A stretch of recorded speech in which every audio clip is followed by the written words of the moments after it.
This could very well be his last batter, especially with how hot Moorman has been entering this game. Again, 8 RBIs over his last 2 games, and many of those came on those 3 home runs. I would not be surprised if we see a massive hack out of Ryan Moorman on this pitch. He has to be careful, though, because that can give the pitcher life. You're thinking about that here. It has to be the right pitch. Inside right there, and Moorman showing some discipline. Prior to this surge, to this hot streak for Moorman, he was at his best when he was restrained, waiting for the pitcher to make the first mistake. It was sort of a Brandon Comia situation where the longtime Illinois third baseman had a little bit of a tough year last year, and he got more restrained, he got much better. Moorman will take a strike right there. That one caught on the outside of the zone, and now 1-2. Moorman definitely was a disciplined hitter last year, hit over 300, all Big Ten. Like we said, maybe a down year to start, but has been very hot as of late. Fouls that one back. And the count continues to be 1-2. And credit to Illinois here. Certainly Westcott for working the count in multiple at-bats, but particularly in this bottom of the 5th, they are hacking and hacking at foul balls, prolonging these at-bats, certainly contributing to the pitch total, and the bullpen has to get active for Penn State, but they're also giving Linsman less to work with in terms of what he can turn to stylistically. Now you see Linsman step off, asking for a new pitch. Maybe Linsman a little rattled.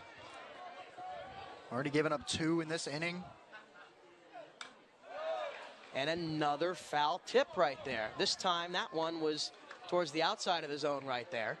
Although Moorman's still able to keep contact with it. Credit where credit is due here to the Illinois right fielder. And again, that pitch total for Linsman continuing to rise up to 85 as the bullpen looks on. Westcott looking on as well on third as Moorman belts that one to deep center. Backing up to the track, to the wall. It is gone! Make that 4 bombs in 3 games and 10 runs driven in that time. Ryan Moorman is back to his surging waves. George, what did I say? 2 consecutive punch-outs here. The delivery, and it's batted toward third, where it slides into foul territory. We'll do it again. McClure and the catcher Markinson strategically keeping him low here with the fastball, maybe trying to go for a ground ball here. 1 out. The third baseman and the first baseman are in. The middle infielders at double play depth. So you're trying to get him to swing early with that fastball, get it to home. You don't want anything towards the middle infield here as it will score a run. The 2-2 punch foul. Janik spoils that one off to the right side. Such a tough man to put down on strikes. And he's showing it off right now against the vicious right arm of Matt McClure. Again, Janik can bite off that fastball. Great ability to stay with pitches as they move in the zone, can turn on them very quick.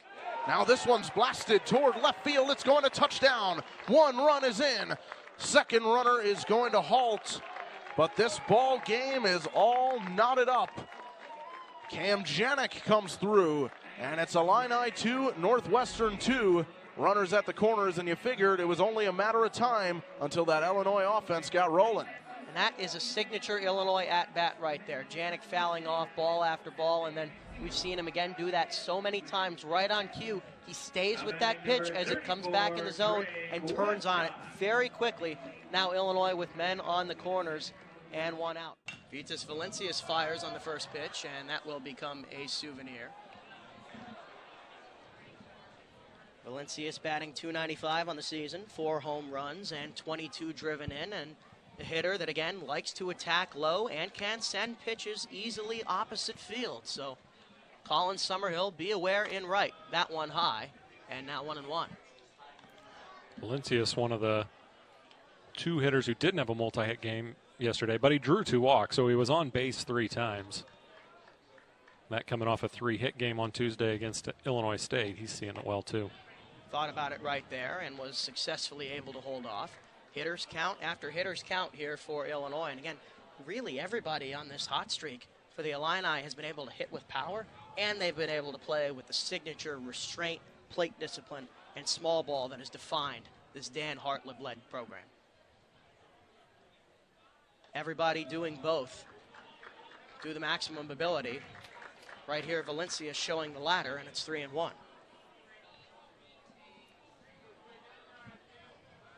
Janik on second, Westcott on first. Again, the Huskies and Adam Brower have still yet to retire a batter.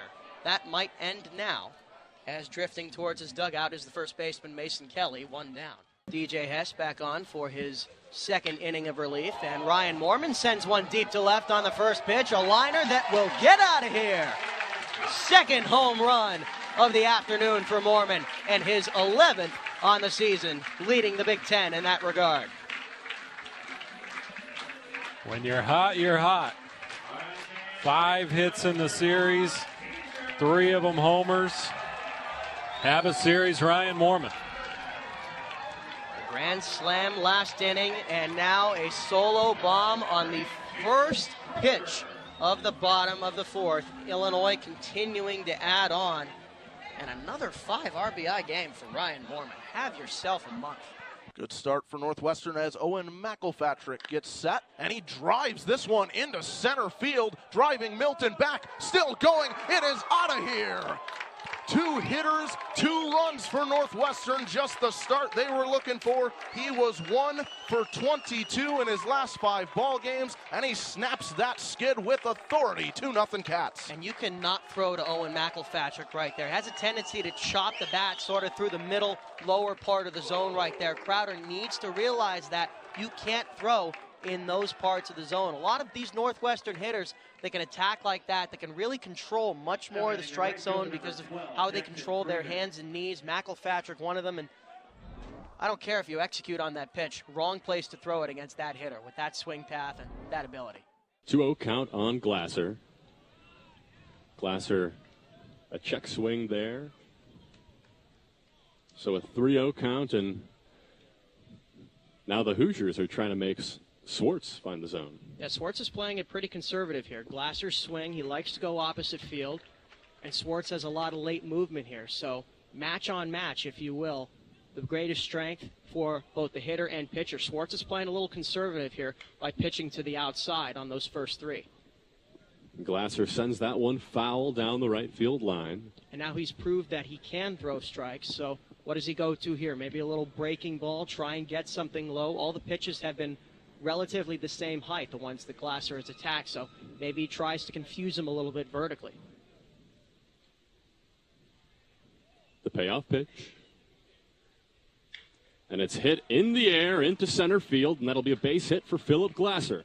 Great patience right there. He went with the breaking ball, and Glasser waited on it, and then attacked it. That is a great piece of veteran hitting right there for the Hoosier shortstop.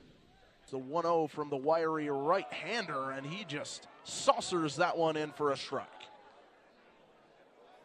68 miles an hour on the radar gun. He took a whole lot off to dump it into the zone. And again, if the off speed is clicking, he can start to throw the fastball in there, speed him up, slow him down. That's a huge MO of his game. And that off speed right there on the 1-0 started like it was going to end up high and in, and then went all the way. That was almost called a ball on the low outside part of the plate. So far, the soft stuff as he sticks with it. Another big sweeping breaking ball makes it 2-2. Showed the threat of it, and then he went right back to it, and certainly got Ryan Moorman as that one crossed right by his swing path. Now 2 in a row there. Probably tries to go back to it again right here. Textbook work so far against the potent bat of Moorman. And one more time, it's the big banana ball for strike 3. Masterclass right there from the Northwestern right-hander. First he shows it, and it lands in the zone right there. So not only you're thinking, man, that's an impressive pitch from Ryan Moorman, but you're thinking, he can plant this on me and let it go by me. Then you send 2 that are further off the plate and get Moorman to chase. Masterclass against one of the hottest hitters in the Big Ten.